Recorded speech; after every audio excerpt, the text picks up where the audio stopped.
ಅಮ್ಮ. 7ನೆಯ ಪಾಠ. ಈ ಗದ್ಯ ಭಾಗದ ಲೇಖಕರು ಯು ಆರ್ ಅನಂತಮೂರ್ತಿ. ನಮ್ಮ ಕನ್ನಡ ಸಾಹಿತ್ಯ ಚರಿತ್ರೆಯಲ್ಲಿ ಒಟ್ಟು 8 ಜನ ಜ್ಞಾನಪೀಠ ಪುರಸ್ಕೃತರು. ಅದರಲ್ಲಿಯೂ ಕೂಡ ಒಬ್ಬರು ಯಾರು ಅಂತಂದ್ರೆ ಇವತ್ತಿನ ಈ ಗದ್ಯದ ಲೇಖಕರಾಗಿರ್ತಕ್ಕಂತಹ ಯು ಆರ್ ಅನಂತಮೂರ್ತಿ ಅವರು ಬರೆದಿರ್ತಕ್ಕಂತಹ ಅಮ್ಮ ಎನ್ನುವಂತ ಪಾಠನ ಕೂಡ ಹೌದು ಅಂತಂದ್ರು. ಇಲ್ಲಿ ಮೊದಲಿಗೆ ನಿಮಗೆ ಕೃತಿಕಾರರ ಪರಿಚಯ ಅಂತ ಇದ್ದಾರೆ. ಇದರಲ್ಲೇ ಕನ್ನಡ ಸಾಹಿತ್ಯದ ಪ್ರಮುಖ ಸಾಹಿತಿಗಳು, ಚಿಂತಕರು ಹಾಗೂ ವಿಮರ್ಶಕರೆಂದು ಪ್ರಖ್ಯಾತರಾದವರು ಡಾಕ್ಟರ್ ಯು ಆರ್ ಅನಂತಮೂರ್ತಿ ಅವರು. ಪೂರ್ಣ ಹೆಸರು ಉಡುಪಿ ರಾಜಗೋಪಾಲಾಚಾರ್ಯ ಅನಂತಮೂರ್ತಿ ಇವರ ಪೂರ್ಣ ಹೆಸರು. ಇವರ ಕಾಲ ಸಾಮಾನ್ಯ ಶಕ 1932ರಿಂದ 2004ರವರೆಗೆ ಇವರು ಬಾಳಿ ಬದುಕಿದಂತವರು. ಶಿವಮೊಗ್ಗ ಜಿಲ್ಲೆಯ ತೀರ್ಥಹಳ್ಳಿ ತಾಲೂಕಿನ ಮೇಳಿಗೆ ಎನ್ನುವಂತ ಗ್ರಾಮದಲ್ಲಿ ಜನನ. ಮೈಸೂರು ವಿಶ್ವವಿದ್ಯಾನಿಲಯದಲ್ಲಿ ಇಂಗ್ಲಿಷ್ MA ಪದವಿ ಪಡೆದು ಇಂಗ್ಲೆಂಡಿನ ಬರ್ಮಿಂಗ್ಹ್ಯಾಮ್ ವಿಶ್ವವಿದ್ಯಾನಿಲಯದಿಂದ ಇಂಗ್ಲಿಷ್ ಮತ್ತು ತೌಲನಿಕ ಸಾಹಿತ್ಯ ಎಂಬ ವಿಷಯದಲ್ಲಿ PhD ಪದವಿ ಪಡೆದರು. ಇಂಗ್ಲಿಷ್ ಪ್ರಾಧ್ಯಾಪಕರಾಗಿ ಸೇವೆ ಆರಂಭಿಸಿ ಕೊಟ್ಟಾಯಂ ಮಹಾತ್ಮ ಗಾಂಧಿ ವಿಶ್ವವಿದ್ಯಾನಿಲಯದ ಕುಲಪತಿಗಳಾಗಿಯೂ ಸಹ ಸೇವೆ ಸಲ್ಲಿಸಿದರು. ಇವರ ಪ್ರಮುಖ ಕೃತಿಗಳು ಸಂಸ್ಕಾರ, ಭವ, ಅವಸ್ಥೆ, ಭಾರತೀಪುರ ಮುಂತಾದ ಕಾದಂಬರಿಗಳು. ಅವಹಾನೆ ಎಂಬುದು ಇವರ ನಾಟಕ. ಅವಹಾನೆ, ಮೌನಿ ಎನ್ನುವ ನಾಟಕ, ಪ್ರಶ್ನೆ, ಎಂದೆಂದು, ಮುಗಿಯದ ಕತೆ ಇವರ ಕಥಾ ಸಂಕಲನಗಳು. ಮಿಥುನ, ಅಜ್ಜನ ಹೆಗಲ ಸುಕ್ಕುಗಳು ಮುಂತಾದ ಕವನ ಸಂಕಲನಗಳು. ಹೀಗೆ ಸಾಹಿತ್ಯದ ವಿವಿಧ ಪ್ರಕಾರದಲ್ಲಿ ಹಲವಾರು ಕೃತಿಗಳನ್ನು ರಚಿಸಿದ್ದಾರೆ. ಇವರಿಗೆ ಗೌರವ ದಿಲೀಪ್ ರಾಜ್ಯೋತ್ಸವ ಪ್ರಶಸ್ತಿ, ಭಾರತ ಸರ್ಕಾರದ ಪದ್ಮಭೂಷಣ ಪುರಸ್ಕಾರ, 1994ರಲ್ಲಿ ಭಾರತೀಯ ಜ್ಞಾನಪೀಠ ಪ್ರಶಸ್ತಿಯು ಲಭಿಸಿವೆ. 2002ರಲ್ಲಿ ತುಮಕೂರಿನಲ್ಲಿ ನಡೆದ 66ನೇ ಕನ್ನಡ ಸಾಹಿತ್ಯ ಸಮ್ಮೇಳನದ ಅಧ್ಯಕ್ಷರಾಗಿಯೂ ಸೇವೆಯನ್ನ ಸಲ್ಲಿಸಿದರು. ಪ್ರಸ್ತುತ ಈ ಅಮ್ಮ ಎನ್ನುವಂತ ಈ ಗದ್ಯ ಭಾಗವನ್ನ ಸ್ವತಃ ಯು ಆರ್ ಅನಂತಮೂರ್ತಿಯವರೇ ಬರೆದಿರುವಂತಹ ಸುರಗಿ ಎಂಬ ಆತ್ಮಕಥನದಿಂದ ಈ ಗದ್ಯ ಭಾಗವನ್ನ ಇಲ್ಲೇ ಆಯ್ದುಕೊಳ್ಳಲಾಗಿದೆ ಅಂತ. ಯಾವುದರಲ್ಲಿ? ಸುರಗಿ ಎಂದು. ಯು ಆರ್ ಅನಂತಮೂರ್ತಿಯವರ ಆತ್ಮಕಥನ ಪುಸ್ತಕ ಯಾವುದು ಅಂತಂದ್ರೆ ಗೊತ್ತಿಲ್ಲ. ಯಾವ್ದು? ಸುರಗಿ. ಆ ಸುರಗಿ ಎನ್ನುವಂತಹ ಆತ್ಮಕಥನ ಅಂದ್ರೆ ಸ್ವತಃ ತಾವೇ ಬರೆದ ತಮ್ಮ ಜೀವನದ ಚರಿತ್ರೆ ಎನ್ನುವಂತಹ ಪುಸ್ತಕ. ಅದರಲ್ಲಿ ತಮ್ಮ ಬಾಲ್ಯದಿಂದ ಹಿಡಿದು ತಮ್ಮ ಅಂತಿಮ ದಿನಗಳವರೆಗೆ ಕಂಡುಕೊಂಡ ಎಲ್ಲ ನೋವು, ನಲಿವು, ಕಷ್ಟ, ಸುಖ ಅವುಗಳನ್ನೆಲ್ಲವನ್ನ ಏನ್ ಮಾಡ್ತಾರೆ ಅವರು ಸುರಗಿ ಎನ್ನುವಂತ ಆತ್ಮಕಥನ ಪುಸ್ತಕದೊಳಗ ಬರಿತಾ ಹೋದ್ರು. ಹೀಗೆ ಬಾಲ್ಯದಲ್ಲಿ ಇದ್ದಂತ ನೆನಪುಗಳನ್ನ ಅವರು ಒಂದು ಗದ್ಯ ರೂಪದಲ್ಲಿ ನಿಮಗೆ ಪಠ್ಯ ಪುಸ್ತಕ ರಚನಾ ಸಮಿತಿಯವರು ಕೊಟ್ಟಿರ್ತಕ್ಕಂಥ ನಾವಿಲ್ಲಿ ಕಾಣ್ತದೆ. ಹಾಗಿದ್ಮೇಲೆ ಇಲ್ಲಿ ಮೊದಲಿಗೆ ಆರಂಭದಲ್ಲಿ ಅವರ ಪರಿಚಯ ಸ್ವಲ್ಪ ನೋಡ್ಕೊಳ್ರಿ. ಹಾಗಾದ್ರೆ ಕನ್ನಡ ಸಾಹಿತ್ಯದ ಆಧುನಿಕ ಸಾಹಿತಿಗಳಲ್ಲಿ ಅತ್ಯಂತ ಪ್ರಮುಖರು ಒಬ್ಬರು ಯಾರು ಅಂತಂದ್ರೆ U R Ananthamurthy. U R Ananthamurthy ಇವರ ಪೂರ್ಣ ಹೆಸರೇನು ಅಂತಂದ್ರೆ ಉಡುಪಿಯ ರಾಜಗೋಪಾಲಾಚಾರ್ಯ ನರಸಿಂಹಮೂರ್ತಿ ಅನ್ನುವಂಥದ್ದು ಅವರ ಪೂರ್ಣ ಹೆಸರು. ಇವರು ಜನಿಸಿದ್ದು 1932 ಜನಿಸ್ತಾರೆ. 2004ರಲ್ಲಿ ಇಹಲೋಕವನ್ನ ತ್ಯಜಿಸಿದರು. ಇವರು ಶಿವಮೊಗ್ಗ ಜಿಲ್ಲೆಯ ತೀರ್ಥಹಳ್ಳಿ ತಾಲೂಕಿನಲ್ಲಿ ಬರುವಂತಹ ಮೇಳಗಿ ಎನ್ನುವಂತಹ ಗ್ರಾಮದಲ್ಲಿ ಇವರು ಜನಿಸ್ತಾರೆ. ಇವರು ಮೈಸೂರು ವಿಶ್ವವಿದ್ಯಾನಿಲಯದಿಂದ ಅಲ್ಲಿ ವ್ಯಾಸಂಗವನ್ನು ಮಾಡಿ ಇಂಗ್ಲಿಷ್ MA ಪದವಿಯನ್ನು ಪಡೆದಿದ್ದಾರೆ. ಮುಂದೆ ಇವರು ಇಂಗ್ಲೆಂಡಿನ ಬರ್ಮಿಂಗ್ಹ್ಯಾಮ್ ವಿಶ್ವವಿದ್ಯಾನಿಲಯದಿಂದ ಇಂಗ್ಲಿಷ್ ಮತ್ತು ತೌಲನಿಕ ಸಾಹಿತ್ಯ ಎಂಬ ವಿಷಯದೊಳಗ PhD ಪದವಿಯನ್ನು ಕೂಡ ಇವರು ಪಡೆದಿರುವಂತದ್ದು. ಹೀಗೆ ತಮ್ಮ ವೃತ್ತಿ ಜೀವನವನ್ನ ಆರಂಭಿಸಿ ಮುಂದೆ ಇವರು ಪ್ರಾಧ್ಯಾಪಕರಾಗಿ ಒಂದು ವಿಶ್ವವಿದ್ಯಾನಿಲಯದ ಕುಲಪತಿಗಳಾಗಿಯೂ ಸೇವೆಯನ್ನು ಸಲ್ಲಿಸಿ ಸಾಹಿತ್ಯದ ವಿವಿಧ ಪ್ರಕಾರಗಳಲ್ಲಿ ಕೃತಿಗಳನ್ನ, ನಾಟಕಗಳನ್ನ ಇವರು ರಚನೆಯನ್ನ ಮಾಡ್ತಾ ಹೋದರು. ಇಂಥ ಇವರ ಸಾಹಿತ್ಯ ಕೃಷಿಯನ್ನ ಮೆಚ್ಚಿ ಇವರಿಗೆ ಭಾರತೀಯ ಜ್ಞಾನಪೀಠ ಪುರಸ್ಕಾರ, ಪದ್ಮಭೂಷಣ, ಗೌರವ ಡಾಕ್ಟರೇಟ್, ಗೌರವ ಡಿಲಿಟ್ ಎನ್ನುವಂತಹ ಪುರಸ್ಕಾರಗಳನ್ನು, ರಾಜ್ಯೋತ್ಸವ ಪ್ರಶಸ್ತಿಯನ್ನು ಕೂಡ ಇವರು ಪಡೆದರು. ಪ್ರಸ್ತುತ ಈ ಗದ್ಯ ಭಾಗವನ್ನ ಅವರ ಸುರಗಿ ಎಂಬ ಆತ್ಮಕಥನದಿಂದ ಈ ಭಾಗವನ್ನ ಇಲ್ಲಿ ಆಯ್ದುಕೊಳ್ಳಲಾಗಿದೆ ಅಂತ. ಇಷ್ಟು ಅವರ ಸಂಕ್ಷಿಪ್ತ ವಿವರಣೆ. ಮುಂದೆ ಇಡೀ ಈ ಪಾಠದಿಂದ ನಾವು ಏನನ್ನ ತಿಳಿದುಕೊಳ್ತಾ ಇದ್ದೀವಿ, ಏನನ್ನ ತಿಳಿದುಕೊಳ್ಬೇಕಾಗಿದೆ ಅನ್ನೋದಕ್ಕೆ ಒಂದಿಷ್ಟು ನಿಮಗೆ ಆಶಯವನ್ನ ಅವರು ಇಟ್ಟಿದ್ದಾರೆ. ಏನಗರ ನೋಡಿ, ಮನೆಯೇ ಮೊದಲ ಪಾಠಶಾಲೆ ಅಲ್ಲವೇ? ಮನೆಯೇ ಮೊದಲ ಪಾಠಶಾಲೆ, ಜನನಿ ತಾನೇ ಮೊದಲ ಗುರುವು, ಜನನಿಯಿಂದ ಪಾಠ ಕಲಿತ ಜನರೇ ಗಣ್ಯರು ಎನ್ನುವ ಮಾತು ಸರ್ವಕಾಲಿಕ ಸತ್ಯ ಹಾಗೂ ನೀತಿಯುಕ್ತ ನುಡಿಯಾಗಿದೆ. ಮಕ್ಕಳ ಬದುಕಿನಲ್ಲಿ ಅಮ್ಮನ ಪಾತ್ರ ಎಷ್ಟು ಮಹತ್ವದ್ದು ಎನ್ನುವುದು ಪ್ರತಿಯೊಬ್ಬರಿಗೂ ವೇದ್ಯವಾಗಿಯೇ ಇರುತ್ತದೆ. ಮಾನವನ ಸಂಸ್ಕಾರಯುತ ಜೀವನ ಆರಂಭವಾಗುವುದೇ ತಾಯಿಯ ಮಡಿಲಿನಲ್ಲಿ. ಆಕೆಯ ನಡೆ ನುಡಿ ಸಜ್ಜನಿಕೆ ಮಕ್ಕಳ ಬಾಲ್ಯದ ಮೇಲೆ ತೀವ್ರ ಪರಿಣಾಮವನ್ನು ಬೀರುತ್ತದೆ. ಅಮ್ಮ ಸಂಸ್ಕಾರವನ್ನು ನೀಡಿದರೆ ಜನಿಸಿದ ಈ ತಾಯ್ನೆಲ, ಈ ಪರಿಸರವನ್ನಪ್ಪಿ ಬೆಳೆದ ಬಾಲ್ಯದ ನೆನಪುಗಳು ಮಾನವನ ಜೀವನದಲ್ಲಿ ಅಚ್ಚಳಿಯದ ಮುದ್ರೆಯನ್ನೊತ್ತುತ್ತವೆ. ಈ ಎಲ್ಲಾ ನೆನಪುಗಳ ಕೃತಿಯನ್ನು ಈ ಮೂಲಕ ಕಟ್ಟಿಕೊಡುವುದೇ ಲೇಖಕರ ಆಶಯವಾಗಿದೆ. ಈ ಪಾಠದಿಂದ ನಾವೇನನ್ನು ತಿಳ್ಕೊಳ್ಬೇಕಾಗಿದೆ ಅನ್ನೋದಕ್ಕಿಂತ ಮುಂಚೆ ಒಂದು ಇಲ್ಲಿ ನೀತಿಯುಕ್ತವಾಗಿರ್ತಕ್ಕಂಥ ಒಂದು ಮಾತನ್ನ ನಮಗೆ ಹೇಳ್ತಾರೆ ಅವರು. ಏನು ಅಂತಂದ್ರೆ ಸಾಮಾನ್ಯ ಎಲ್ಲರಿಗೂ ಕೂಡ ಗೊತ್ತಿರುವಂತ ವಿಚಾರ. ಮನೆಯೇ ಮೊದಲ ಪಾಠಶಾಲೆ. ಮನೆಯೇ ಮೊದಲ ಪಾಠಶಾಲೆ. ಯಾಕೆ ಅಂತಂದ್ರೆ ನಾವು ಹುಟ್ಟುತ್ತಾ ಮೊದಲ ಕಲ್ತಿರುವಂತ ಅಕ್ಷರ ಯಾವ್ದಪ್ಪ ಅಂತಂದ್ರೆ ಅಮ್ಮ. ಎರಡು ಅಕ್ಷರದ ಒಂದು ನುಡಿ ಯಾವ್ದಪ್ಪ ಅಂತಂದ್ರೆ ಅಮ್ಮ. ಆ ಅಮ್ಮ ಅನ್ನುವಂತಹ ಪದವನ್ನ, ಆ ನುಡಿಯನ್ನ ನಮಗೆ ಕಲಿಸಿಕೊಡಲಿಕ್ಕೆ ಯಾವ ಗುರು ಕೂಡ ನಮ್ಮ ಕಡೆ ಇಲ್ಲ. ಯಾರು ಕೂಡ ಕಲಿಸಿನೂ ಕೂಡ ಅದನ್ನ ಕೊಟ್ಟಿಲ್ಲ ಅಂತ.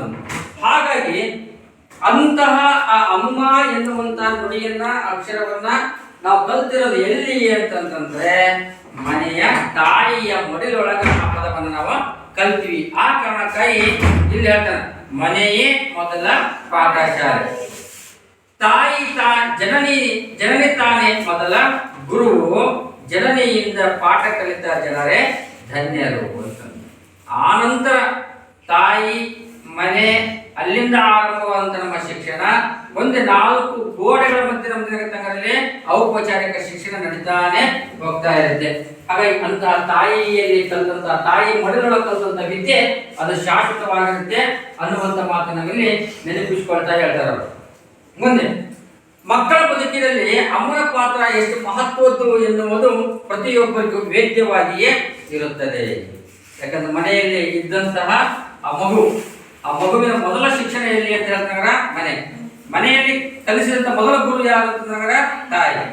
ಹಾಗಾದ್ರೆ ಅಂತ ಮಗುವಿನ ಆ ಶಿಕ್ಷಣದಲ್ಲಿ ಮಹತ್ತರವಾಗಿರ್ತಕ್ಕಂಥ ಪಾತ್ರವನ್ನು ವಹಿಸೋರು ಯಾರು ಅಂತಂದ್ರೆ ಅಮ್ಮ ಸಂಸ್ಕಾರಯುತವಾಗಿರ್ತಕ್ಕಂತಹ ಜೀವನವನ್ನ ಮಗುವಿಗೆ ದಾರಿ ಎರೆದು ಅಂತಂದ್ರೆ ಮಗು ಇರತಕ್ಕಂಥದ್ದು ಹೆಮ್ಮರವಾಗಿ ಬೆಳೀತಾ ಇದೆ. ಸಮಾಜದಲ್ಲಿ ಒಳ್ಳೆಯ ವ್ಯಕ್ತಿಯಾಗಿ ಬೆಳಲಿಕ್ಕೆ ಸಾಧ್ಯ ಆಗ್ತಾನೆ.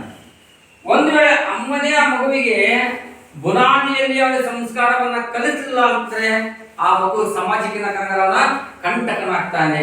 ಹಾಗಾಗಿ ಆ ತಾಯಿಯ ಪಾತ್ರ ಎಷ್ಟು ಮಹತ್ವ ಅನ್ನೋದನ್ನ ಇಲ್ಲಿ ನಾವು ಕಲಿಬಹುದು.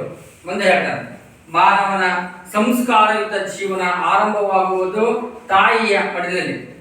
ಆಕೆಯ ನಡೆ ನುಡಿ ಸಜ್ಜನಿಕೆ ಮಕ್ಕಳ ಬಾಲ್ಯದ ಮೇಲೆ ತೀವ್ರ ಪರಿಣಾಮವನ್ನ ಬೀರುತ್ತೇವೆ. ಅದಕ್ಕೆ ಹಾಗಾಗಿನೇ ತಾಯಿ ಎಷ್ಟು ಅಲ್ಲಿ ತನ್ನ ದಾರಿಯನ್ನು ಎರಿತಾಳೋ, ತನ್ನ ಪ್ರೀತಿ ಅಕ್ಕರೆ ತನ್ನ ಸಂಸ್ಕಾರವನ್ನ ಮಗುವಿಗೆ ದಾರಿಯಲ್ಲಿ ಎರಿತಾಳೋ, ಅದೇ ತರನಾಗಿ ಮಗುನು ಕೂಡ ತಾಯಿಯಾಗಿ ಬೆಳಲಿಕ್ಕೆ ಸಮಾಜದಲ್ಲಿ ಸಾಧ್ಯ ಅನ್ನುವಂತ ಈ ಪಾಠ ನಮಗೆ ತೋರಿಸ್ಕೊಡ್ತಾ ಇದೆ. ಇದರ ಜೊತೆಗೆ ಒಂದು ಕಡೆ ಜನಿಸಿದ ಅಮ್ಮ ಸಂಸ್ಕಾರವನ್ನು ನೀಡಿದರೆ, ಜನಿಸಿದ ಈ ತಾಯಿನೆಲ್ಲ ಈ ಪರಿಸರವನ್ನು ಅಪ್ಪಿ ಬೆಳೆದ ಬಾಲ್ಯದ ನೆನಪುಗಳು ಮಾನವನ ಜೀವನದಲ್ಲಿ ಅಚ್ಚಳಿಯದೆ ಅವೇನ್ ಮಾಡ್ತಾರೋ ಮುದ್ರೆಯನ್ನ ಒತ್ತುತ್ತವೆ. ಒಂದು ಕಡೆ ತಾಯಿಯ ಮಡಿಲೊಳಗೆ ಬೆಳೆದಂತ ಮಗು, ಇನ್ನೊಂದು ಕಡೆ ಈ ತಾಯಿಗಳ ಕಪ್ಪಿಕೊಂಡು ಈ ಪರಿಸರದಲ್ಲಿ ಆ ಮಗು ಬೆಳೀತಾ ಹೋಗ್ತು ಅಂತಂದ್ರೆ ಬಾಲ್ಯದ ನೆನಪುಗಳು ಎಂದೂ ಕೂಡ ನಮ್ಮ ಜೀವನದಲ್ಲಿ ಅಳಿಸಲಾಗಲಿಕ್ಕೆ ಸಾಧ್ಯನೇ ಇಲ್ಲ. ಅವೇನು ಮಾಡ್ತಾರೆ, ಅಚ್ಚಳಿಯದೆ ಎಂದೂ ಕೂಡ ನೆನಪು ಹಾಳದ ಹಾಗೆ ಅವು ನಮ್ಮಲ್ಲಿ ಗಟ್ಟಿಯಾಗಿ ಕೊಡ್ತಕ್ಕಂಥ ನೆನಪುಗಳು ಉಳಿಲಿಕ್ಕೆ ಸಾಧ್ಯ. ಅಂತಹದ್ದೇ ಆ ನೆನಪುಗಳ ಬುದ್ಧಿಯನ್ನ ಇಲ್ಲಿ ಯುವ ಅನಂತಮೂರ್ತಿಯವರು ತಮ್ಮ ತಾಯಿಯ ಜೊತೆಗಿದ್ದಂತಹ ಕ್ಷಣಗಳನ್ನ ಮಾತನಾಡೋರು ತಿಳಿ ಹೇಳುವಂತಹ ಒಂದು ಗದ್ಯನೆ ಯಾವುದಪ್ಪ ಅಂತಂದ್ರೆ ಅಮ್ಮ ಅನ್ನುವಂತಹ ಪಾಠ ಅಂತ. ಮೊದಲಿಗೆ ಒಂದು ಸ್ಪಷ್ಟವಾದ ನೋಡಿ. ಬಾಲ್ಯದಲ್ಲಿ ಲೇಖಕರು ಭಯವಾದಾಗ ಯಾವ ಮಂತ್ರವನ್ನ ಹೇಳಿಕೊಳ್ಳುತ್ತಿದ್ದರು? ಲೇಖಕರ ಮೊದಲ ವಿದ್ಯಾಗುರು ಯಾರು? ಸಣ್ಣ ಕುಳಿಯೊಳಗಿನ ಕಪ್ಪು ಹುಳುಗಳನ್ನ ಯಾವ ಹೆಸರಿನಿಂದ ಕರೆಯುತ್ತಾರೆ? ಲೇಖಕರ ಬಾಲ್ಯದ ಪುನರಾವರ್ತಿತ ದೈನಿಕ ಯಾವುದಾಗಿತ್ತು? ತಿಂಗಳಿಗೊಮ್ಮೆ ಕಾಫಿ ಬೀಜವನ್ನ ತಂದು ಕೊಡುತ್ತಿದ್ದವರು ಯಾರು? ಇಷ್ಟು ಈ ಪ್ರಶ್ನೆಗಳಿಗೆ ಈ ಪಾಠವನ್ನು ಒಂದಿಷ್ಟು ಅವಲೋಕನ ಮಾಡ್ತಾ ಬರೋ ಉತ್ತರಗಳು ಸಿದ್ಧವಾಗುತ್ತವೆ. ಪ್ರವೇಶ. ಕನ್ನಡ ಸಾಹಿತ್ಯದಲ್ಲಿ ಆತ್ಮಕಥನಕ್ಕೆ ವಿಶಿಷ್ಟ ಸ್ಥಾನವಿದೆ. ವ್ಯಕ್ತಿಯೊಬ್ಬ ತಾನು ಬದುಕಿದ ರೀತಿಯನ್ನು ಮತ್ತು ತನ್ನ ಜೀವನದಲ್ಲಿ ತಾನು ಕಂಡುಂಡ ನೋವು ನಲಿವುಗಳ ರೀತಿಯನ್ನು ತಾನೇ ಬರೆದುಕೊಳ್ಳುವುದು ಆತ್ಮಕಥೆಯಾಗಿದೆ. ವ್ಯಕ್ತಿ ತನ್ನ ಬದುಕನ್ನು ಕುರಿತು ಸಿಂಹಾವಲೋಕನ ಮಾಡಿಕೊಂಡ ಜೀವನದ ಯಶೋಗಾಥೆ ಇದಾಗಿದೆ. ವಾಸ್ತವದ ಜೊತೆಗೆ ಕಲಾತ್ಮಕತೆ ಈ ಸಾಹಿತ್ಯ ರಚನೆಯ ಜೀವನ ನಾಡಿಯಾಗಿರುತ್ತದೆ. ಈ ಸಾಹಿತ್ಯದ ವಿಷಯದ ವ್ಯಾಪ್ತಿಯು ಸಮಕಾಲೀನ ಮತ್ತು ಚಾರಿತ್ರಿಕ ಸಂಗತಿಗಳಾದ ಸಾಮಾಜಿಕ, ಧಾರ್ಮಿಕ, ಆರ್ಥಿಕ, ಶೈಕ್ಷಣಿಕ ಹೀಗೆ ಹಲವಾರು ಪರಿಸರಗಳಿಂದ ಕೂಡಿದ್ದಾಗಿದ್ದು ವಾಚಕರ ಮನವನ್ನು ತನ್ನೆಡೆಗೆ ಸೆಳೆಯುತ್ತದೆ. ಮಾನವನ ಬದುಕಿನಲ್ಲಿ ಬಾಲ್ಯ ಕಟ್ಟಿಕೊಡುವ ನೆನಪುಗಳು ಅಪಾರ ಹಾಗೂ ಅಮೋಘ. ಬಾಲ್ಯದ ಈ ನೆನಪಿನಂಗಳದಲ್ಲಿ ತುಂಬಿ ಬರುವ ಈ ನೆನಪಿನ ಬುದ್ಧಿಯು ಬದುಕಿನುದ್ದಕ್ಕೂ ಎಷ್ಟು ಸವಿಯುತ್ತಿದ್ದರೂ ಮುಗಿಯದ ಅಕ್ಷಯ ಪಾತ್ರೆಯಾಗಿರುತ್ತದೆ. ಮಲೆನಾಡಿನ ಪ್ರಕೃತಿಯ ಮಡಿಲಿನಲ್ಲಿ ಬರುವ ತನ್ನೂರಿನ ಜನಜೀವನದೊಂದಿಗೆ ತನ್ನ ಶಾಲಾ ದಿನಗಳ ನೆನಪನ್ನು ಓದುಗರ ಮನ ಮುಟ್ಟುವಂತೆ ಲೇಖಕರು ಇಲ್ಲಿ ಚಿತ್ರಿಸಿದ್ದಾರೆ. ಮೊದಲಿಗೆ ನಾನು ಹೇಳಿದೆ, ಅಮ್ಮ ಅನ್ನುವಂತ ಈ ಗದ್ಯ ಭಾಗ ಜ್ಞಾನಪೀಠ ಪುರಸ್ಕೃತ ಯುವ ಅನಂತಮೂರ್ತಿಯವರು ಬರತಕ್ಕಂಥ ಒಂದು ಅವರ ಆತ್ಮಕಥೆ. ಯಾವುದರ ಸುರಗಿ ಎನ್ನುವಂಥದ್ದು ಅವರ ಆತ್ಮಕಥನ ಅಂತಂದ್ರೆ. ಆತ್ಮಕಥೆ ಅಥವಾ ಆತ್ಮಕಥನ ಅಂತಂದ್ರೆ ಏನು ಅಂತಂದ್ರೆ ವ್ಯಾಖ್ಯಾನ ನಿಮಗೆ ಗೊತ್ತಿದೆ. ಒಬ್ಬ ವ್ಯಕ್ತಿ ತಾನೇ ತನ್ನ ಜೀವನದ ಏಳು ಬೀಳುಗಳನ್ನ, ನೋವು ನಲಿವುಗಳನ್ನ, ತಾನು ಬಂದಂತಹ ದಾರಿಯನ್ನು ಪುನಃ ನೆನಪಿಸಿಕೊಳ್ತಾ ಅದನ್ನು ಬರಿತಾ ಹೋಗುವಂಥದ್ದನ್ನ ನಾವೇಂತವರ ಆತ್ಮಕಥೆ ಅಂತ ಕರಿತೀವಿ. ಹಾಗೆ ಯುವ ಅನಂತಮೂರ್ತಿಯವರು ಕೂಡ ತಮ್ಮ ಬಾಲ್ಯದ ದಿನಗಳಿಂದ ಹಿಡಿದು ಇಲ್ಲಿವರೆಗೆ ತಾವು ಸಾಗಿ ಬಂದಂತಹ ಆ ಹಿಂದಿನ ದಿನಗಳನ್ನ ಅದು ನೆನಪಿಸಿಕೊಳ್ತಾ ಮಾಡ್ತಕ್ಕಂಥ ಅವರು ದಾಖಲೆ ಮಾಡ್ತಕ್ಕಂಥ ಪ್ರಕ್ರಿಯೆಯನ್ನ ಈ ಪಾಠದಲ್ಲಿ ಅವರು ತೋರಿಸಿಕೊಟ್ಟಿದ್ದಾರೆ. ಹಾಗಾಗಿ ಅಂತಹ ಒಂದು ಆತ್ಮಕಥನ ಅನ್ನುವಂಥ ಪುಸ್ತಕ ಅಥವಾ ಕೃತಿ ಮುಂದಿನ ಪೀಳಿಗೆ ಸಾಹಿತ್ಯ ದೃಷ್ಟಿಯಿಂದ ತನ್ನ ಜೀವನದಲ್ಲಿ ತಾಲೂಕಿನ ವಿಚಾರಗಳನ್ನು ಅಳವಡಿಸಿಕೊಳ್ಳುವುದಕ್ಕೆ ಆತ್ಮಕಥನಗಳು ಕೂಡ ಅದರಲ್ಲಿ ಸಹಾಯಕ ಮತ್ತು ಪೂರಕವಾಗಿರುವೆ ಅನ್ನುವಂಥ ವಿಚಾರವನ್ನ ನಾವು ಇದರಿಂದ ತಿಳ್ಕೊಳ್ಬಹುದು ಅಂತ. ಇದರ ಜೊತೆಗೆ ಮನುಷ್ಯ ತನ್ನ ಬದುಕಿನಲ್ಲಿ ಬಾಲ್ಯದಲ್ಲಿ ಇದ್ದಂತಹ ನೆನಪುಗಳನ್ನ, ಆ ಬಾಲ್ಯದಲ್ಲಿ ಬಂದಂತಹ ವಿಚಾರಧಾರೆಗಳನ್ನ, ಆ ಬುದ್ಧಿಗಳನ್ನ ಬಿಚ್ಕೊಳ್ತಾ ಏನ್ ಮಾಡ್ತಾರೆ ಮುಂದೆ ಸಾಗ್ತಾ ಇರ್ತಾನೆ. ಆದ್ರೆ ಮುಂದಕ್ಕೆ ಸಾಗಿದ ಹಾಗೆ ಕಳೆದು ಹೋದ ಆ ಬಾಲ್ಯದ ದಿನಗಳನ್ನ ನೆನಪಿಸಿಕೊಳ್ಳೋದಾಗಂದ್ರ ತನ್ನ ವಿಚಾರಗಳನ್ನ ಒಂದು ಕೃತಿಯಲ್ಲಿ ಅವನು ಬರಿತಾ ಹೋದಾಗ, ಆತ್ಮಕಥನ ಎನ್ನುವಂತ ಪುಸ್ತಕದಲ್ಲಿ ಬರಿತಾ ಹೋದಾಗ ಅವು ನಮಗೆ ಮತ್ತೆ ಪುನಃ ಏನ್ ಮಾಡ್ತಾರೆ ಅಂತ ನೆನಪುಗಳನ್ನ ಕಟ್ಟಿಕೊಡ್ತಾ ಇರ್ತವೆ. ಹಾಗೆ ಇಲ್ಲಿಯೂ ಕೂಡ ಅಂತ ಕಳೆದು ಹೋದ ನೆನಪಿನ ಬುದ್ಧಿಯ ದಿನಗಳನ್ನು, ಆ ಕಳೆದು ಹೋಗತಕ್ಕಂಥ ಆ ಸವಿ ನೆನಪಿನ ದಿನಗಳನ್ನ ಕವಿ ಯಾರು ಲೇಖಕರಾಗಿರ್ತಕ್ಕಂಥ ಯುವ ಅನಂತಮೂರ್ತಿಯವರು ತುಂಬಾ ತನ್ನ ಊರಿನ ಜನ ಜೀವನದ ವ್ಯವಸ್ಥೆ, ತನ್ನ ಪ್ರಕೃತಿಯಲ್ಲಿ ಸಾಗಿ ಬಂದಂತಹ ದಿನ, ತನ್ನ ತಾಯಿಯ ಮಡಿಲೊಳಗೆ ಬೆಳೆದಂತಹ ಕ್ಷಣಗಳು, ಇವುಗಳೆಲ್ಲ ಸವಿಸ್ತಾರವಾಗಿ ಓದುಗರ ಮನ ಮುಟ್ಟುವ ರೀತಿ ಒಳಗ ಈ ಗದ್ಯ ಭಾಗದಲ್ಲಿ ಮಟ್ಟಗಾರರು ಹೇಳ್ತಾ ಹೋಗ್ತಿದ್ದಾರೆ. ಅದೇ ಯಾವುದಪ್ಪ ಅಂದ್ರೆ ಅಮ್ಮ ಎನ್ನುವಂತಹ ಗದ್ಯ ಅಂತಂದು ಒಂದ್ ಕಡೆ ನೋಡ್ತಾ ಬರೋದು. ಈ ಊರಿನಲ್ಲಿ ಅಂತಂದು ಯಾವ ಊರಗರದು? ನಮ್ಮ ಲೇಖಕರ ಜನ್ಮಸ್ಥಳ ಯಾವ ನಗರ?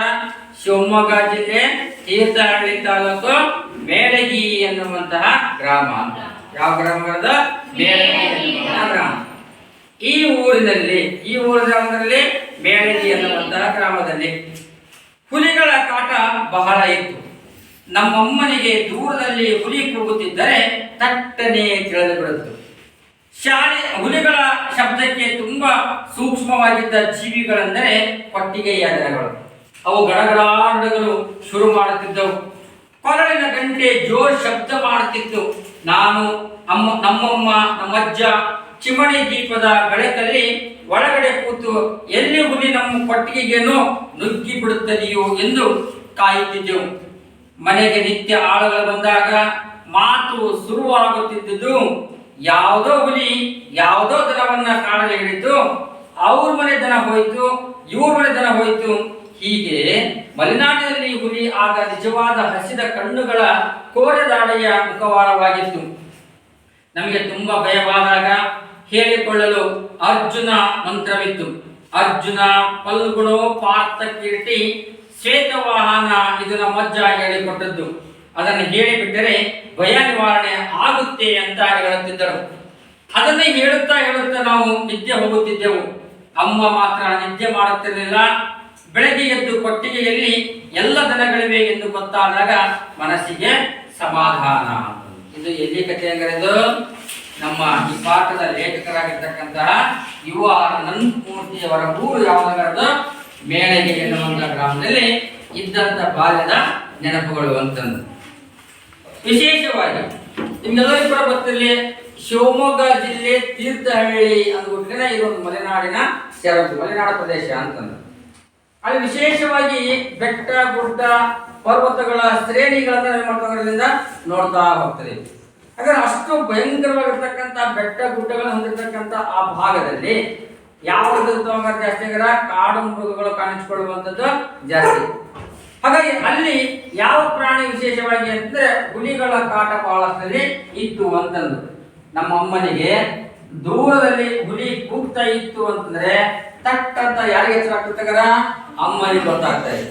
ಹುಲಿ ಕೂಗ್ತಾ ಇದೆ ಎನ್ನುವಂತ ಶಬ್ದ ಅವರು ಕೇಳಿ ಇದೇ ಹುಲಿ ಶಬ್ದ ಅನ್ನುವಂತ ರೀತಿ ಒಳಗೆ ಪಟ್ಟಂತಾನೆ ತಿಳಿದು ಕೊಡ್ತಾ ಇತ್ತು.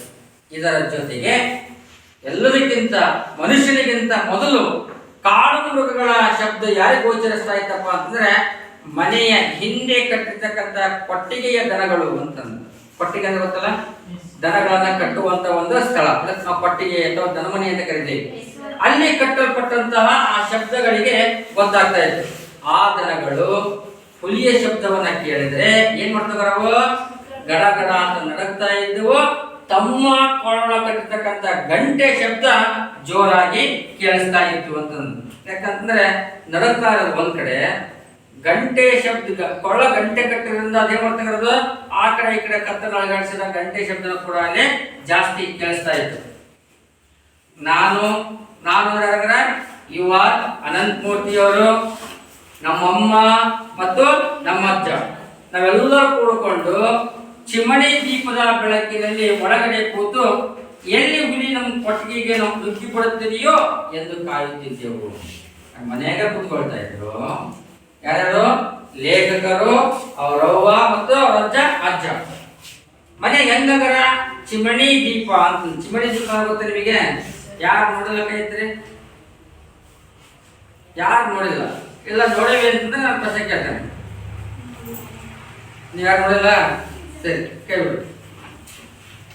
ಚಿಮಣಿ ದೀಪ ಅಂತಂದ್ರೆ ಬೇರೆ ಏನಿಲ್ಲ, ಹಿಂದೆ ಸೀಮೆ ಎಣ್ಣೆಯನ್ನ ಕೊಡ್ತಾ ಇದ್ರು ನಮ್ಮ ಮನೆಗೆ. ಸೀಮೆ ಎಣ್ಣೆ, ಆ ಸೀಮೆ ಎಣ್ಣೆಯನ್ನು ತೆಗೆದುಕೊಂಡು ಮಾಡ್ತೀವಿ ಮನೆ ಒಳಗ. ಮತ್ತ ಸಿಲ್ವಾರ, ಹಿತ್ತಾಳೆ, ಇದೇ ಬುಡ್ಡಿಗಳಿದಾವೆ. ಆಮೇಲೆ ಅವು ಹೋದ್ಮೇಲೆ ಮಾಡ್ತೀವಿ ಮನೆಯಲ್ಲಿ ಗಾಜಿನ ಬಾಟಲ್ ಇದ್ರೆ ಬಾಟಲ್ ಮೇಲೆ ಕ್ಯಾಪ್ ಗೋಲ್ ಮಾಡಿ ಬತ್ತಿ ಹಾಕಿ ಸಿಮೆಣೆ ತುಂಬಿ ದೀಪ ಹಚ್ಚಿ ಮನೆ ಬೆಳಕು ಮಾಡ್ಕೊಳ್ತಾ ಇದ್ವಿ. ಈಗಂತೂ ಅದರ ಅವಶ್ಯಕತೆ ಇಲ್ಲ.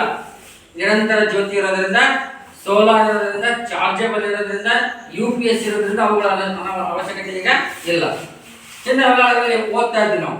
ಹಾಗೆ ಅಂತ ಚಿಮಣಿ ದೀಪವನ್ನ ಹಚ್ಚಿಕೊಂಡು ಆ ಬೆಳಕಿನೊಳಗ ಮನೆಯೊಳಗೆ ಮಟ್ಟಗಾರರು ಕುತ್ಕೊಳ್ತಾ ಇದ್ರು. ಎಲ್ಲಿ ಹುಲಿ ಬರುತ್ತೋ ಅನ್ನುವಂಥ ಭಯದೊಳಗ ಕಾಯ್ತಾ ಇದ್ರು. ಮನೆಗೆ ಆ ಲೇಖಕರ ಮನೆಗೆ ಪ್ರತಿನಿತ್ಯ ಆಳುಗಳು ಮಟ್ಟವರ ಕೆಲಸಕ್ಕೆ ಬರ್ತಾ ಇದ್ರು. ಕೆಲಸಕ್ಕೆ ಬಂದಂತ ಆಳುಗಳು ಅವ್ರ ಬಾಯಿಯೊಳಗ ಮಾತುಗಳು ಹೆಂಗ್ ಬರ್ತಾ ಇದ್ವು ಅಂತಂದ್ರೆ ಹಿಂಗೆ. ಹಾಗಾದ್ರೆ ಏನಾಗ್ಯಾರ ಅಲ್ಲಿ ಆ ದನವನ್ನ ಹುಲಿ ತಗೊಂಡು ಹೋದಂತ, ಅಲ್ಲಿ ಅವ್ರ ಮನೆಯಾಗ ದನ ಹುಲಿ ಕಟ್ಕೊಂಡು ಹೋದಂತ, ಹುಲಿ ಹಿಡ್ಕೊಂಡು ಹೋಗ್ತು ಅನ್ನೋದು ಆ ಆಳುಗಳ ಬಾಯಿ ಒಳಗೆ ಬರ್ತಾ ಇತ್ತು. ಯಾಕಂದ್ರೆ ಇಡೀ ಊರಾಗ ಯಾರ್ಯಾರ ಮನೆ ದನ ಹೋದು, ಯಾರ್ಯಾರ ದನಗಳನ್ನ ಹುಲಿ ಕಚ್ಕೊಂಡು ಹೋಗ್ತು, ಕಿತ್ಕೊಂಡು ಹೋಗ್ತು ಅನ್ನುವಂಥ ಸುದ್ದಿ ಅವ್ರಿಗೆ ಗೊತ್ತಾಗ್ತಾ ಇತ್ತು. ಅದನ್ನ ಬಂದೇ ಮಾಡ್ತಾರೆ ಅವರಲ್ಲಿ ಆಡಿಕೊಳ್ತಾ ಇದ್ರು ಅವರು. ಹಾಗಾಗಿ ಅವರ ಮನೆ ದನ ಹೋಯ್ತು, ಇವ್ರ ಮನೆ ದನ ಹೋಯ್ತು. ಹೀಗೆ ಮಲೆನಾಡಿನಲ್ಲಿ ಹುಲಿ ಆಗ ನಿಜವಾದ ಹಸಿದ ಕಣ್ಣುಗಳ ಕೋರದಾಡೆಯ ಮುಖವಾಗಿತ್ತು. ಹಸಿವಾಯಿತು ಅಂದ್ರೆ ಸಾಕು ಹುಲಿಗೆ ಕಾಡನ್ನು ಬಿಟ್ಟು ನಾಡಿಗೆ ಬರ್ತಾ ಇತ್ತು. ನಾಡಿನಲ್ಲಿ ಯಾರ್ಯಾರ ಮನೆ ಹಿಂದೆ ಕೊಟ್ಟಿಗೆಗಳಲ್ಲಿ ದನ ಕಟ್ಟಿದ್ರು ಆ ಕೊಟ್ಟಿಗೆ ಕಟ್ಟಿರ್ತಕ್ಕಂಥ ದನವನ್ನೇ ಮಾಡ್ತಕ್ಕಂಥದ್ದು ಹಸಿದ ಪ್ರಾಣಿ ಕಿತ್ತುಕೊಂಡು ಹೋಗ್ತಾ ಇತ್ತು. ನಮಗೆ ತುಂಬಾ ಭಯವಾದಾಗ, ಯಾರಿಗಾರ ಲೇಖಕರಿಗೆ ಮತ್ತು ಸಣ್ಣ ಸಣ್ಣ ಮಕ್ಕಳಿಗೆ ತುಂಬಾ ಭಯವಾದಾಗ ಅವಾಗ ಅವರು ಆ ಭಯವನ್ನ ಕಳೆದುಕೊಳ್ಳೋದಕ್ಕೆ ಏನ್ ಮಾಡ್ತಾರೆ ಅವರು ಅರ್ಜುನನ ಮಂತ್ರವನ್ನ ಹೇಳ್ತಾ ಇದ್ರು ಅವರು. ಹಂಗಾರೆ ಅದಕ್ಕೆ ಏನ್ ನೋಡ್ರ ಅರ್ಜುನ ಪಲ್ಲುಗಳು ಪಾರ್ಥ ಕೀರ್ತಿ ಶ್ವೇತ ವಾಹನ. ಇದು ನಮ್ಮ ಅಜ್ಜ ಹೇಳಿಕೊಟ್ಟದ್ದು, ಹೇಳಿಕೊಟ್ಟದ್ದು. ನೀನು ಈ ಕಥೆಯನ್ನ, ಈ ಶ್ಲೋಕವನ್ನ ಹೇಳಿಬಿಟ್ರೆ ನಿನ್ನ ಮನಸ್ಸಿನಲ್ಲಿರ್ತಕ್ಕಂಥ ಭಯ ನಿನ್ನಿಂದ ಅದು ದೂರ ಆಗ್ತದೆ ಅನ್ನೋ ಕಾರಣಕ್ಕಾಗಿ ಅವ್ರ ಅಜ್ಜ ಅಂತ ಮಂತ್ರವನ್ನ ಹೇಳ್ಕೊಟ್ರು. ನೋಡ್ರಿ, ಅರ್ಜುನ ಅಂತಂದ್ರೆ ಗೊತ್ತಿದೆ, ಗಾಂಡೀವಿ ಅಂತ ಕರಿತೇವಲ್ಲ, ಪಲ್ಲುಗಳು ಅಂತ ಕರಿತೇವೆ. ಅವನಿಗೆ ಒಟ್ಟು 10 ಹೆಸರುಗಳಿಂದ ನಾವು ಕರಿತಾ ಇದ್ದೀವಿ. ಹಾಗಾದ್ರೆ ಅಂತ ಅರ್ಜುನ ನೋಡ್ರಿ, ಅರ್ಜುನ, ಪಲ್ಲುಗುಣ, ಪಾರ್ಥ, ಶ್ವೇತವಾಹನಿ ಎಲ್ಲವೂ ಅವನ ಹೆಸರುಗಳು. ಅವನಿಗೆ ಎಷ್ಟು ಹೆಸರುಗಳಂದ್ರೆ 10 ಹೆಸರುಗಳು, ದಶನಾಮಗಳು ಅಂತ ಅರ್ಜುನಿಗೆ. ವಿಷ್ಣುವಿಗೆ ಹೇಗೆ ದಶನಾಮಗಳಿದಾವೋ ಅರ್ಜುನನಿಗೂ ಕೂಡ ಹಾಗೆ ದಶನಾಮಗಳು. ಅರ್ಜುನ, ಪಲ್ಲುಗುಣ, ಪಾರ್ಥ ಕಿರಟಿ, ಶ್ವೇತವಾಹನಿ, ಆಮೇಲೆ ಬೃಹನ್ನಳೆ ಹೆಸರು ಗೊತ್ತಲ್ಲ, ಗಂಡು ಅಲ್ಲ ಹೆಣ್ಣು ಅಲ್ಲ. ಉತ್ತರ ಕುಮಾರನ ಆಸ್ಥಾನದಲ್ಲಿದ್ದು ಉತ್ತರಿಗೆ ಸಂಗೀತವನ್ನ ಹೇಳಿಕೊಡುವಂತ ಒಬ್ಬ ಶಿಕ್ಷಕ ಬೃಹನ್ನಳೆ ಆಗಿದ್ದವನು. ಹೀಗೆ 10 ಹೆಸರುಗಳಿಂದ ನಾವು ಕರಿತಿದ್ದೇವೆ. ಹಾಗಾಗಿ ಅಂತಹ ವೀರ ಶೂರ ಪರಾಕ್ರಮಿಯಾಗಿರ್ತಕ್ಕಂತಹ ಅರ್ಜುನನ ಹೆಸರನ್ನ ಮನದಲ್ಲಿ ಮೌನವಾಗಿ ಅದನ್ನ ಶ್ಲೋಕವನ್ನ ಪಠಣೆ ಮಾಡಿದರೆ ಭಯ ಹೋಗ್ತದೆ ಅನ್ನುವಂತ ಮಾತನ್ನ ಯಾರು ಹೇಳ್ಕೊಟ್ಟಾರ? ಅವರ ಅಜ್ಜ ಅವರಿಗೆ ಹೇಳ್ಕೊಟ್ಟಿದ್ರು. ಸಣ ಯಾವ್ದು ಹೇಳ ಮಂತ್ರ ಅದು? ಸಣ ಹೇಳು. ಅರ್ಜುನ ಪಲ್ಗುಣ ಹೇಳ, ಇಲ್ಲಿ ಮ್ಯಾಕಿದ್ ಹೇಳ್ತಾನ ಹೇಳ. ಅರ್ಜುನ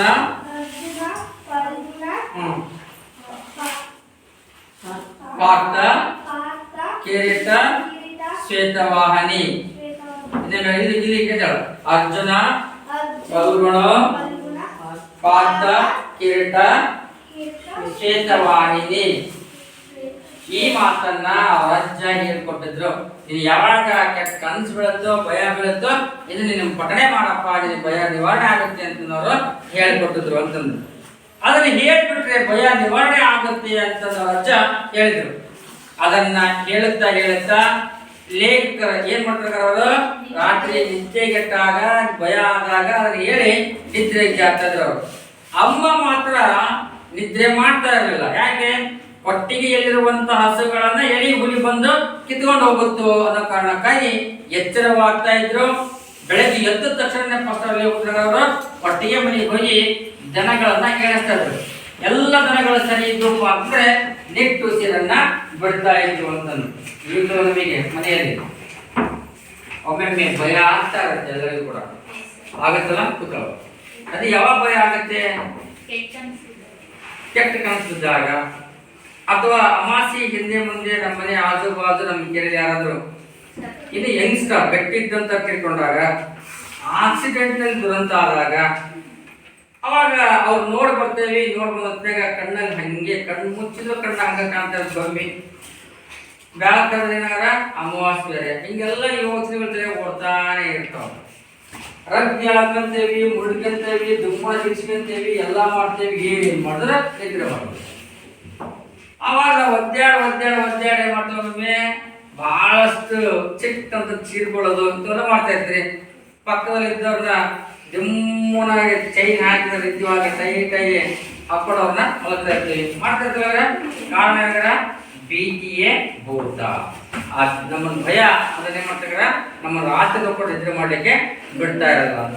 ಹಾಗೆ ಇಲ್ಲಿಯೂ ಕೂಡ ಆ ಹುಲಿ ಎನ್ನುವಂತ ಕಾಡು ಮೃಗ ಅದರ ಕೂಗು ಶಕ್ತಿ ಕೇಳಿದ್ರೆ ಸಾಕು, ಲೇಖಕರಿಗೂ ಕೂಡ ನಿದ್ರೆ ಬರ್ತಾ ಇರಲಿಲ್ಲ, ಭಯ ಆಗ್ತಾ ಇತ್ತು.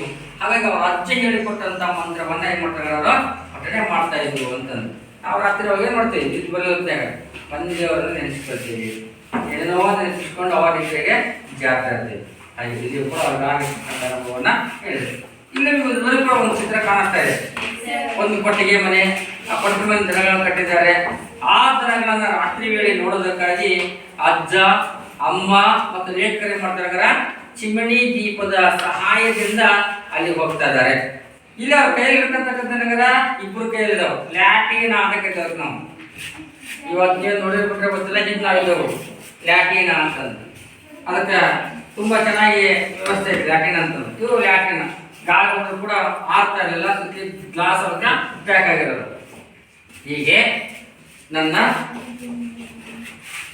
ಮೊದಲ ವಿದ್ಯಾಗುರು ನನ್ನ ಅಮ್ಮ. ಅಮ್ಮ ಸ್ಕೂಲಿಗೆ ಹೋಗಿ ಸ್ವಲ್ಪ ಓದಿ ಬರೆಯಲು ಕಲಿತಿದ್ದಳು. ಸ್ಕೂಲಿನಲ್ಲಿ ಅವಳು ಎಸ್.ವಿ. ಪರಮೇಶ್ವರ ಭಟ್ಟರ ಸಹಪಾಠಿಯಾಗಿದ್ದವಳು. ಕೆರೆಕೊಪ್ಪದ ಮನೆಯಲ್ಲಿದ್ದಾಗಲೇ ನನಗೆ ಅಕ್ಷರಾಭ್ಯಾಸ ಪ್ರಾರಂಭವಾಗಿತ್ತು. ಆಗ ಸ್ಕೂಲ್ ಹತ್ತಿರ ಇರಲಿಲ್ಲ.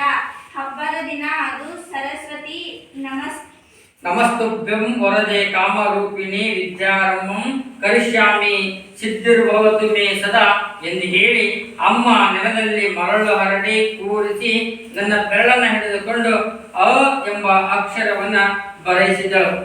ಅಮ್ಮ ನಿತ್ಯ ಹೀಗೆ ಮಾಡಿಸುತ್ತಿದ್ದರಿಂದ ನಾನು ಶಾಲೆಯಲ್ಲಿ ಅಕ್ಷರ ಕಲಿಯುವುದಕ್ಕೆ ಆರಂಭಿಸುವ ಹೊತ್ತಿಗೆ ಅನೇಕ ಅಕ್ಷರಗಳನ್ನು ಕಲಿತು ಬಿಟ್ಟಿದ್ದೇವೆ ಅಂತಂದು. ಇದು ಲೇಖಕರು ತಮ್ಮ ಆರಂಭದಲ್ಲಿ ಅಕ್ಷರ ಜ್ಞಾನವನ್ನ ಹೆಂಗೆ ರೂಢಿ ಮಾಡಿಕೊಂಡ್ರು ಅನ್ನುವಂಥದ್ದನ್ನು ಅವರು ನೆನಪಿಸ್ಕೊಳ್ತಾರೆ. ಅವರು ಹಾಗಾದ್ರೆ ಅವ್ರು ಹೇಳ್ತಾರೆ, ನನ್ನ ಮೊದಲ ವಿದ್ಯಾಗುರು ಯಾರಂದ್ರೆ ನನ್ನ ಅಮ್ಮ. ಹಾಗಾದ್ರೆ ಲೇಖಕರ ಮೊದಲ ವಿದ್ಯಾಗುರು ಯಾರು ಅನ್ನೋ ಪ್ರಶ್ನೆಗೆ ಉತ್ತರ ನನಗಲ್ಲೇ ಗೊತ್ತಾಯ್ತು. ಯಾರಂದ್ರೆ ಅಮ್ಮ ಅಂತ ಹೇಳ್ತಾರೆ ಅವರು. ಅಮ್ಮ ಸ್ಕೂಲಿಗೆ ಹೋಗಿ ಸ್ವಲ್ಪ ಓದಿ ಬರೆಯಲು ಏನ್ ಮಾಡ್ತಾರೆ ಅವರು, ಕಲಿತಿರ್ತಕ್ಕಂಥವ್ರು. ಲೇಖಕರ ತಾಯಿ ಅವತ್ತಿನ ದಿನಮಾನಗಳಲ್ಲಿ ಸ್ವಲ್ಪ ಸ್ಕೂಲಿಗೆ ಹೋಗಿದ್ಲು. ಒಂದಿಷ್ಟೊಳಗೆ ಅಕ್ಷರ ಜ್ಞಾನ ಇತ್ತು, ಹಾಗೆ ಓದೋದು ಬರೆಯೋದನ್ನ ಅವಳು ಕಲ್ತಿದ್ರು.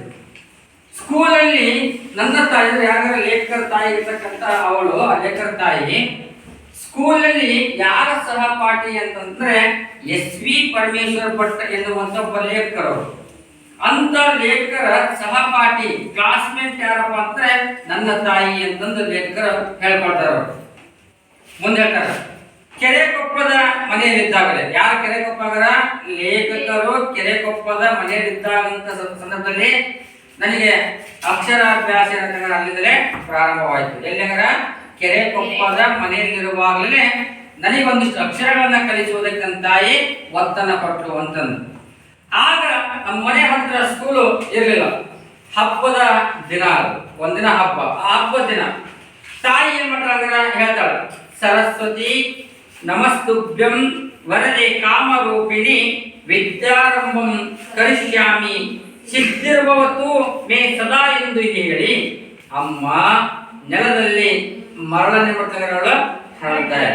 ತೆಳ್ಳಗ ರಂಗೋಲಿ ಆಕಾರದಲ್ಲಿ ಮರಳನ್ನ ಹರಡಿದ್ರು.